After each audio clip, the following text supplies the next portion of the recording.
We've been granted access to this area by the police this morning before they move journalists away. This is the sort of shrubland that they'll be searching while they conduct their investigation into the disappearance and, they're also saying, the murder of Madeleine McCann. We've had access to a thorough briefing from a source close to the top of the Polizia Judiciaria. He tells us that two very different scenarios are now being tested. One, that Madeleine was abducted as her parents believe, or that she died in apartment 5A as a result of an accident and that her death was covered up. And that second theory asks serious questions of the McCanns and their friends. I got nightmares in my head, I fear thoughts build up until I can't feel. My mind fills up into a creature, and it haunts me somewhere much deeper. I got nightmares in my head, I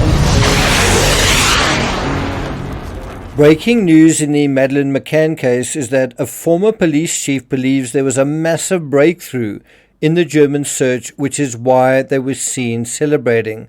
Have a look at this from Birmingham Live. They wouldn't send 60 officers, forensic experts, earth-penetrating radar and dig for 3 days without a clear plan.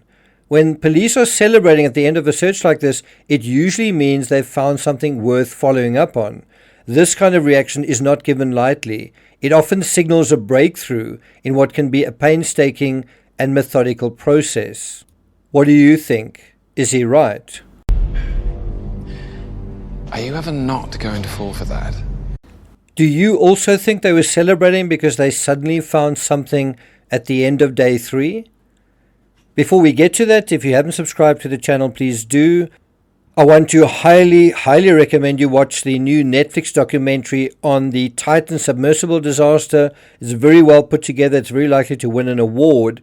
If it's something you're not interested in and know nothing about, well, maybe go and have a gander at it. It really is worthwhile. If you're finding this analysis worthwhile, please hit the thanks button and let's get started. And you can see a couple of police forensic tents just further away in this sort of shrubland area. And if you just come with me here, you can see this is the sort of terrain that they'll be working through.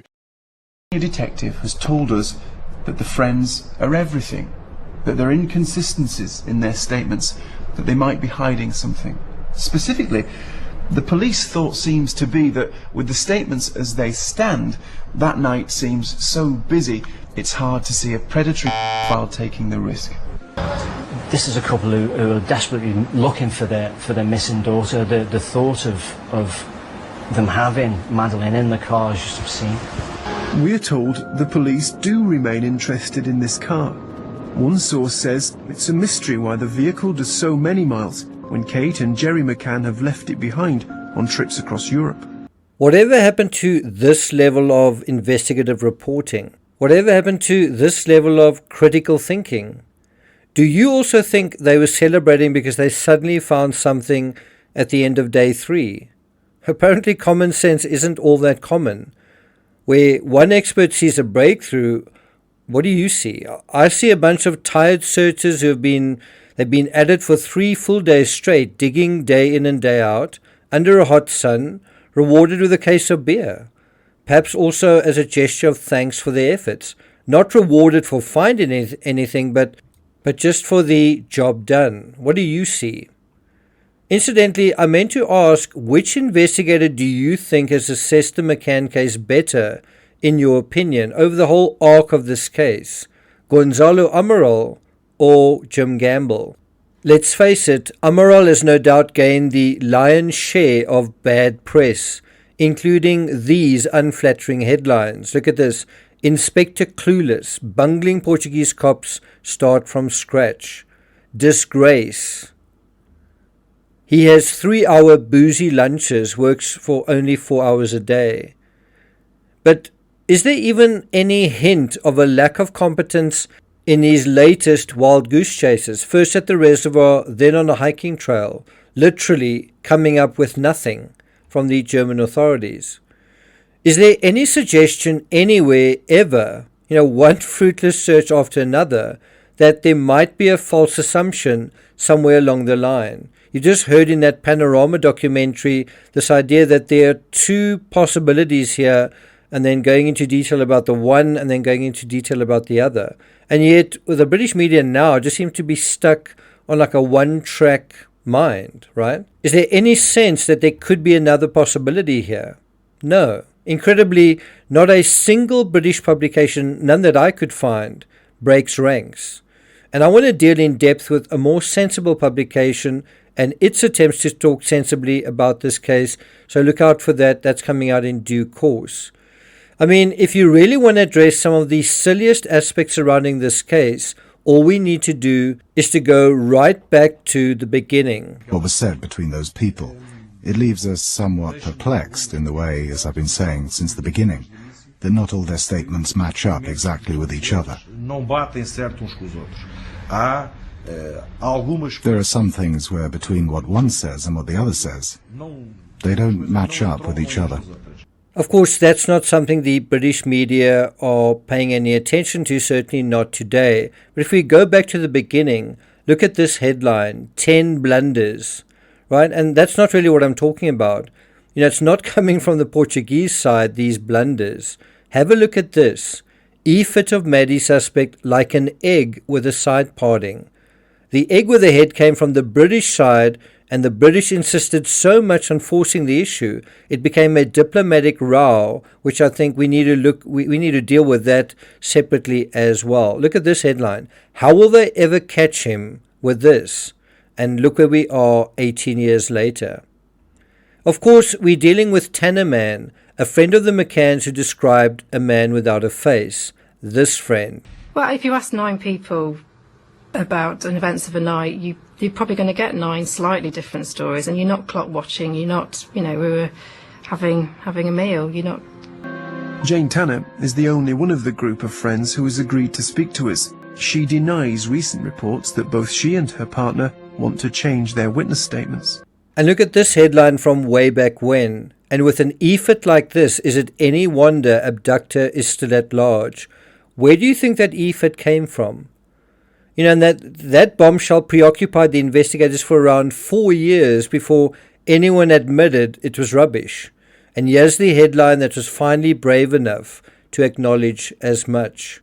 Why did MADDIE cops waste years on sighting of GP? In other words, the Tanner Man sighting ended up being of Julian Totman and has subsequently been debunked. And even to this day, I get comments on my videos saying, you know what, the Tanner Man sighting convinces me that Bruckner did it. Because I guess if you really want to, you could fill that blank space, that faceless egg, with his face, but that's not really evidence, that's wishful thinking. They themselves believed that they could be the Tanner sighting.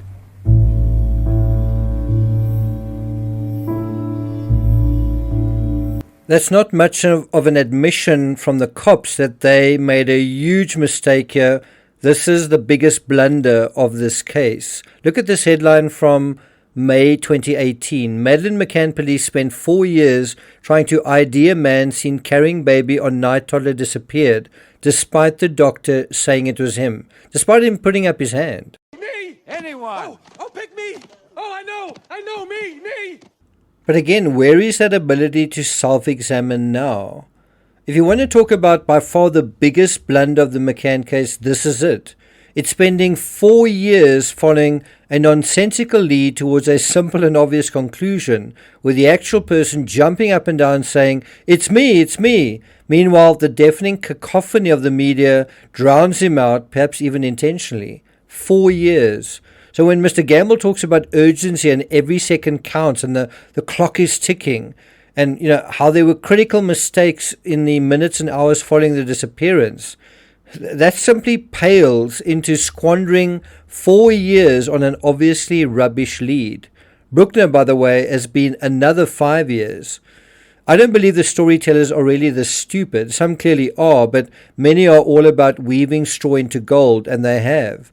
And in this sense, the McCann case is allegory for what is likely happening elsewhere in the world right now, in politics, in important real-world current events where we are being deliberately misled.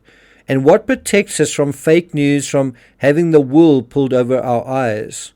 critical thinking, thinking for yourself, and knowing a good source from a bad one. Besides the Tannerman hoax, think about some other absurd accoutrements that accompany this extraordinary case. Think about Kate recruiting a South African with a DNA locator, patent still pending, where you feed a strand of hair into the machine and voila, it geolocates the DNA almost like GPS. This machine is such a blockbuster almost 20 years later that exactly nobody, no law enforcement anywhere, uses it. I mean, didn't the Germans consider using it in their latest search?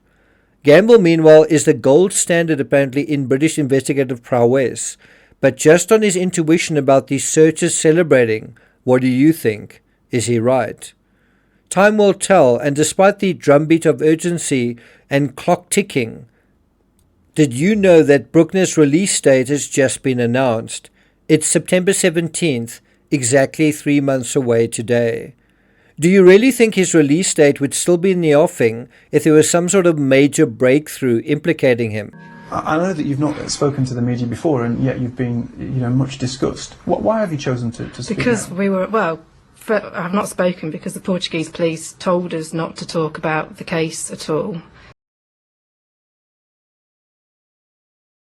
And, from day one we've done everything we can to help them with the investigation. I think maybe I'm talking now because I'm being called a liar and fantasist and all this, and I know what I saw, and I think it's important that people know what I saw because, I believe Madeleine was abducted. I'm going to make a statement here, and mark my words, nothing related to the Madeleine McCann case is going to change Bruckner's release date. Not some bombshell of bones that turn out to be a rabbit, or some breaking news that turns out to be yet another false alarm.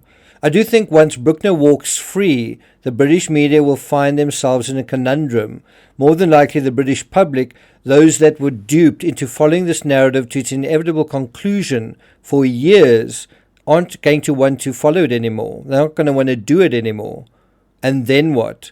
Well, the bonanza won't be over, but it will certainly be a lot harder to manufacture a story without a suspect. When I was in Prior Delusion 2019, there was a German pedo who was the suspect of the moment then. Just wasn't Bruckner, it was somebody else. So I guess they'll have to find someone new, perhaps go back to that guy, as we see happening regularly in the Ramsey case, a sort of recycling of old suspects every few years.